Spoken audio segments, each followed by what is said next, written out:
Bismillahirrahmanirrahim. Assalamualaikum warahmatullahi wabarakatuh. Allahumma shalli ala sayyidina Muhammad wa ala ali sayyidina Muhammad. Semoga kita dalam keadaan sehat selalu ya. Amin ya rabbal alamin. Kali ini saya akan memperbaiki trapulas Rhino. Ini model lama, ini besar, berat. Ini Rhino 200 ampere. Jadi ini tipe MOSFET. Ini kata pemiliknya, kondisinya sudah rusak, tidak keluar tegangan. Jadi kita coba dahulu ya, nyalakan. Bismillahirrahmanirrahim. Nah, jadi dia tidak melalui tombol saklar lagi. Jadi ini sudah menyala merah ya. Sudah tanda indikasi sudah protek ini. Walaupun kita dimamakan, tidak ada tegangan lagi, ini dianggap sudah protek. Coba kita ukur dulu ya, tegangan outputnya ya sudah 0 ini, tidak ada tegangan sama sekali, protek.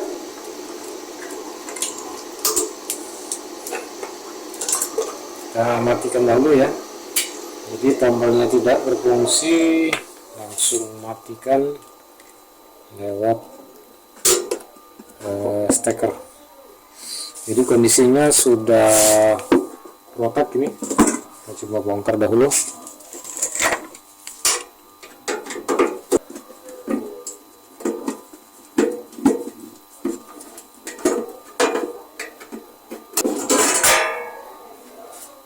Nah, seperti ini.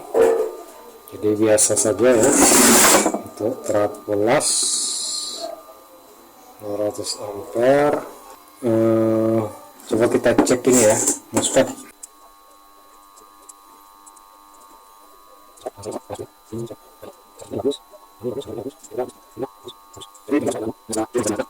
Itu rusak dioda. Coba kita ini ya, kita lepas perit, trapo perit finalnya, kemudian kita pasang power supply.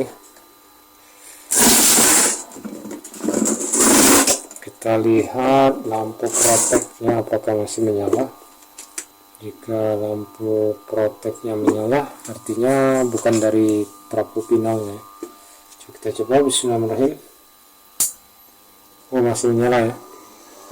Lampu protek masih menyala, lampu kuning menyala, lampu hijau menyala. Oke, bukan dari ini berarti. Bukan dari trapo perit. Coba kita lepas ya, kita ukur ulang untuk MOSFET yang mencurigakan tadi. Nah, sudah saya tandai. Jadi simpangan jarum pada multitester agak berbeda dari yang lain. Kita ulang lagi. Ini seperti ini normalnya, ini seharusnya. Ini ternyata sama ya, tidak ada permasalahan untuk MOSFET. Hasil pengukurannya sama, tinggal lagi kita mengecek. Dari hasil ini tadi ternyata bukan permasalahan dari trapo perit maupun dioda final. Jadi letak permasalahannya gimana ya? Oh, kita cek bunyi ini ya, switch saklar tadi sepertinya tidak berfungsi ya, tidak berbunyi saklar. Ada bunyi saklar ya, stop ya. Kita tunggu posisi dia pemutus saklarnya berbunyi atau tidak. Oh, berfungsi ya. Sekarang kita coba lagi, nyalakan. Permasalahan saklarnya bagus, berfungsi. Oke, nanti kita bongkar habis ya, kita bersihkan dahulu. Nanti kita cek di bagian rangkaian PWM ini. Ini PWM ini apakah bermasalah atau tidak sehingga dia menyebabkan protek. Nah, coba kita lepas dahulu ini ya, sensor suhu. Kita coba apakah ada perubahan. Masih sama, tidak ada perubahan. untuk output PWM nya. Jadi kita coba cek ini ya, sambungan ini ya, output osilator dari PWM. Sambungkan dahulu, lalu kita ukur.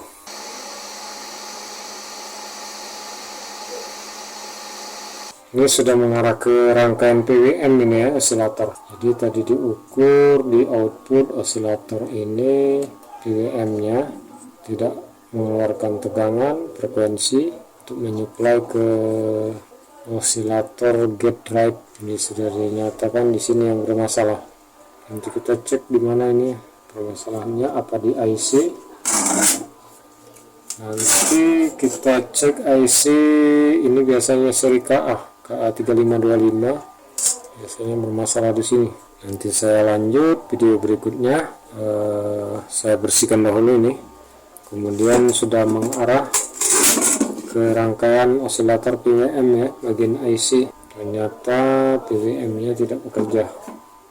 Oke, kita lanjut video berikutnya ya. Karena jebakan ini, jadi terjebak oleh perbuatan seseorang ini, oleh si pemiliknya ini sebenarnya. Jadi kebetulan ini permasalahan awalnya protek ya. Jadi begitu dinyalakan dia langsung menyala lampu OC, lampu merah. Nah di sini saya langsung bongkar ya. Jadi kata pemiliknya, kebetulan si pemiliknya ini bisa sedikit elektronik ya, jadi paham. Jadi langsung saja saya ke poinnya ya. Jadi dia ini katanya kapasitor ini rusak. Ini kelihatan terbakar ya. Nah, dengan rusaknya kapasitor ini katanya diganti. Ini sudah saya ganti katanya. Tapi sudah diganti malah tidak normal, tidak bagus, tidak bisa digunakan untuk mengelas. Nah, lampu UC ini menyala ya, ini protek. Nah, sepintas itu dari ucapan dia ini langsung saya bawa ini ke rumah. Saya bawa ke rumah, langsung saya bongkar. Nah, yang sini yang bikin saya pusing. Sebetulnya saya tidak perhatikan omongan dia tadi, si pemiliknya ini kan, katanya sudah diganti kapasitor ini. Nah, sebenarnya dalam hati kecil saya sudah agak curiga ya, kenapa ada kabel tambahan ini. Nah, karena saya tidak fokus ke sini, ini kan sudah saya cabut ya. Karena pengalaman belum ketemu yang hal seperti ini, jadi saya hanya fokus ke OC ini. Jadi terpaksa saya abaikan ini. Jadi saya cari dahulu apakah power supply. Nah, kebetulan saat di tes itu saya tes power supply ini normal. Jadi begitu dinyalakan supply 24 voltnya ini normal. Keluar dia, jadi ada bunyi substart saklar itu berbunyi ya, jadi cetek katanya untuk memulai start itu. Tapi lampu UC ini tetap menyala. Saya cek MOSFET ini diukur normal semua 12 ini.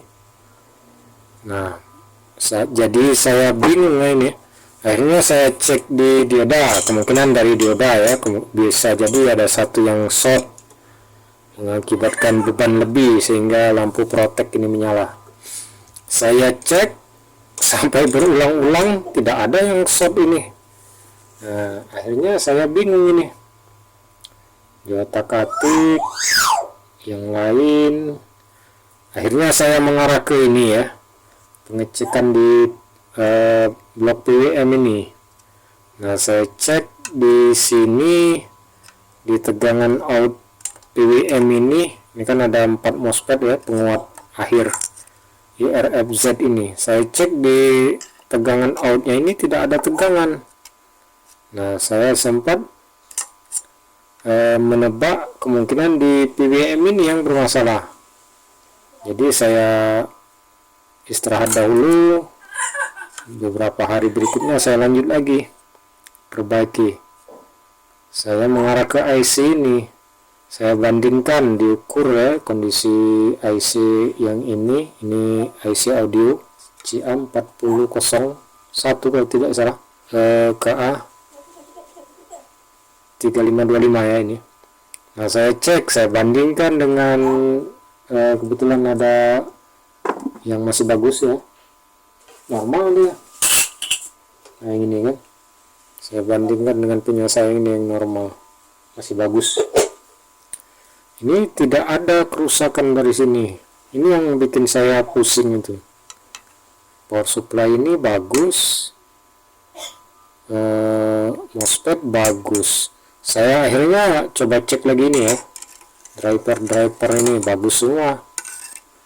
Nah, teringat dari omongan si pemiliknya ini, pernah diganti kapasitor katanya di sini. Nah, tergeraklah saya untuk terakhir kalinya karena terlalu sudah mentok.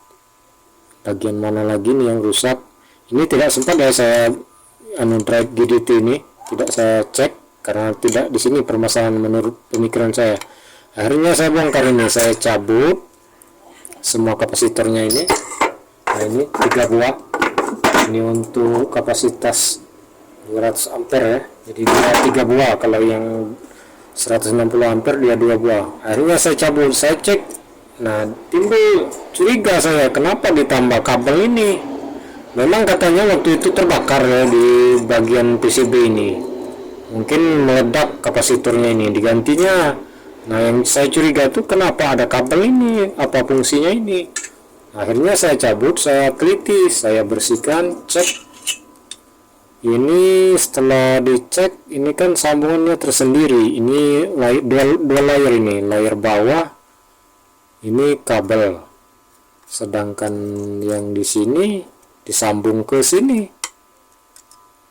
Kenapa harus disambung? Nah, itu yang akhirnya saya cari dengan yang mirip. Ini kan untuk 160 ampere. Nah, saya cek di sini. Ternyata tidak sambungan ini. Dia tersendiri yang sebelah kiri ini, tidak nyambung ke sini tadi, ke bagian kapasitor ini. Sedangkan oleh si pemiliknya ini disambungkannya ini dengan ditambah kabel. Nah, jadi timbul tebakan saya, kemungkinan si pemiliknya ini beranggapan PCB-nya ini hangus dan ada bekas hangus ini, dikiranya ini nyatu. Jadi ada sambungan jalur layer ini gabung antara ini dengan yang ini. Padahal tidak. Justru yang inilah penyebabnya UC tadi, jadi dia short. Dengan disambung seperti ini jadi short dia. Dikiranya ini ada sambungan jalur kabel, jalur tembaganya yang putus, padahal tidak, hanya terbakar saja, bukan ada jalur yang penghubung antara ini dengan kapasitor. Kalau dihubungkan dia malah konslet yang mengakibatkan lampu UC tadi menyala, lampu merah di sini ya, lampu UC. Nah, inilah permasalahan. Alhamdulillah saya ketemu. Jadi sekarang saya akan perbaiki ya. Tinggal dipasang kapasitornya. Kabel ini kita buang saja ini. Nah,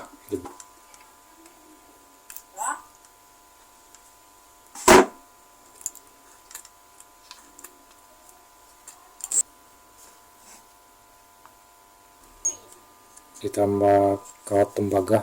Coba bismillah, cek PWM nya. Nah, ada tegangan ya. Kita cek untuk di MOSFET. Oke, sudah ada. Kita coba pasang dahulu ya di sini. Ini sudah hangat. Ini MOSFET nya biasanya sudah bekerja ini. Oke, sudah bekerja ini. Sekarang kita pasang tes untuk sambungan ke tes ke lampu. Harus menyala konstan, redup, tanda bagus. Nah, itu menyala ya.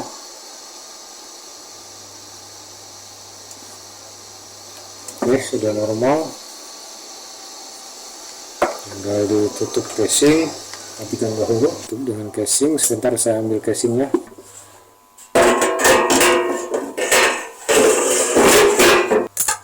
Oke, sudah selesai ini. Selesai diperbaiki dan sudah menyala dengan normal, bisa digunakan. Oke, terima kasih telah menonton video saya ini. Terima kasih telah mengklik like dan subscribe-nya. Semoga bermanfaat bagi kita. Assalamualaikum warahmatullahi wabarakatuh.